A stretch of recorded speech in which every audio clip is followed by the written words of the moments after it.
आप देख रहे हैं अल्फा डिफेंस हिंदी में आपका स्वागत है। आज के इस वीडियो में हम लोग बात करेंगे नेवल एलसीए के बारे में।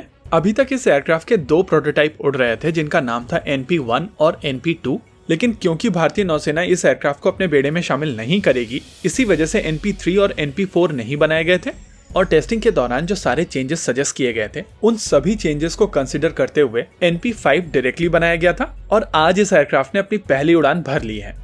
देखिए, इस एयरक्राफ्ट की पहली उड़ान खुद में ही एक बहुत बड़ा स्टेप है, लेकिन आप में से बहुत सारे लोगों का क्वेश्चन ये भी है कि NP-5 के ऊपर काम किया ही क्यों जा रहा है, जब इंडियन नेवी ये चीज क्लियर कर चुकी है कि उनको एक सिंगल इंजन फाइटर जेट चाहिए ही नहीं, तो इस एयरक्राफ्ट के ऊपर काम क्यों किया जा रहा है। Indian navy twin engine deck based fighter jet में पूरी तरीके से इन्वेस्टेड है और ये बात पूरी तरीके से सच है कि इंडियन नेवी को एक सिंगल इंजन फाइटर जेट नहीं चाहिए और इसी वजह से twin engine deck based fighter jet programme शुरू किया गया था। देखिए, जब बात आती है फाइटर जेट्स को कैरियर से ऑपरेट करने की, तो ये एक बहुत बड़ा टास्क है, लेकिन इनको स्क्रैच से बनाना और ज्यादा बड़ा टास्क है। और इसी वजह से ये मान लेना कि twin engine deck based fighter jet के ऊपर डायरेक्टली काम किया जा सकता है और जिस तरीके की टाइमलाइन प्रपोज की गई है उसके अंदर ये चीजें कंप्लीट की जा सकती हैं, तो ये बात सही नहीं होगी।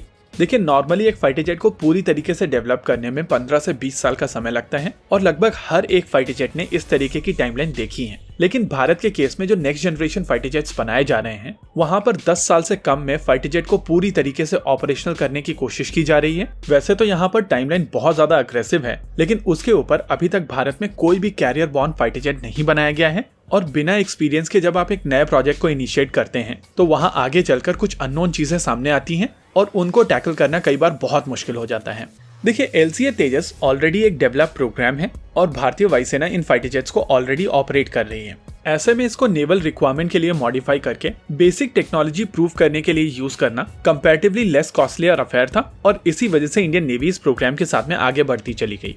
Theoretically twin engine deck based fighter jet में जितनी भी टेक्नोलॉजी जानी है उसको एनएलसीए में पूरी तरीके से प्रूव कर लिया जाएगा और उसके बाद जब twin engine deck based fighter jet बनाया जाएगा तो वहां पर कोई भी सरप्राइज नहीं रहेगा। इन थ्योरी टेडबीएफ प्रोग्राम के दौरान भारतीय नौसेना टेक्नोलॉजी को कंसोलिडेट करेगी, स्केल अप या स्केल डाउन करेगी और ऑलरेडी डेवलप टेक्नोलॉजी को रीयूज करेगी। और वहां पर जो चीज नई होगी वो होगा बेसिकली एयरफ्रेम, यानी कि आडा को एक ऐसा एयरफ्रेम बनाना पड़ेगा जो नेवल रिक्वायरमेंट को मीट कर रहा हो, बाकी सारी चीजें ऑलरेडी एग्जिस्टिंग होंगी। देखिए, यहाँ पर सबसे बड़ा एडवांटेज ये है कि एनएलसीए भारत का खुद का प्रोग्राम है और इसी वजह से सारा डेटा भारत के पास में है, यानी कि इसको किसी भी रिक्वायरमेंट के लिए मॉडिफाई करना कंपैरेटिवली बहुत इजी है। और इसी वजह से अगर इंडियन नेवी डिसाइड करती है कि एनएलसीए तेजस को कुछ नंबर में अपने बेड़े में शामिल करना है, इनको एज एन ट्रेनर यूज करना है, तो वो भी यहाँ पर किया जा सकता है। देखिए, टेडबीएफ की जो इनिशियल टाइमलाइन मानी गई थी वो साल 2026 था और साल 2032 तक ये फाइटर जेट पूरी तरीके से ऑपरेशनल होकर प्रोडक्शन में जाने के लिए तैयार हो जाना था। लेकिन मुझे अभी तक कहीं पर फंड्स अप्रूव होते हुए नहीं दिखे हैं और मोस्ट लाइकली ये टाइमलाइन मीट नहीं होगी। इसके अलावा भारतीय नौसेना रफाल भी काफी कम नंबर में ही अक्वायर कर रही है।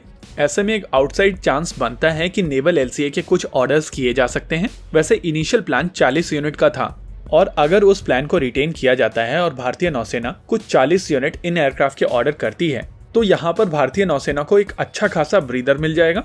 लेकिन लॉजिस्टिकली चीजें इंडियन नेवी के लिए काफी कठिन हो जाएंगी, क्योंकि इंडियन नेवी 3 अलग अलग तरीके के फाइटर जेट्स ऑपरेट कर रही होगी, MiG-29K, रफाल और नेवल एलसीए। इंटरेस्टिंग चीज यह है कि ये तीनों फाइटर अलग अलग ओरिजिन के हैं, यानी कि नौसेना को एक रशियन सप्लाई चेन चलानी पड़ेगी, एक फ्रेंच सप्लाई चेन चलानी पड़ेगी और एक इंडियन सप्लाई चेन चलानी पड़ेगी। ओवरऑल यहाँ पर यह कहा जा सकता है कि नेवल प्रोटोटाइप 5 की फर्स्ट फ्लाइट के बाद में ये चीज क्लियर है कि इंडियन नेवी के रिक्वायरमेंट के लिए चीजें आगे मूव कर रही हैं और ये चीज खुद में ही एक बहुत बड़ी न्यूज है। इसी के साथ आज के इस वीडियो में रखते हैं केवल इतना ही। वीडियो को अंत तक देखने के लिए धन्यवाद। देखते रहिए अल्फा डिफेंस। जय हिंद।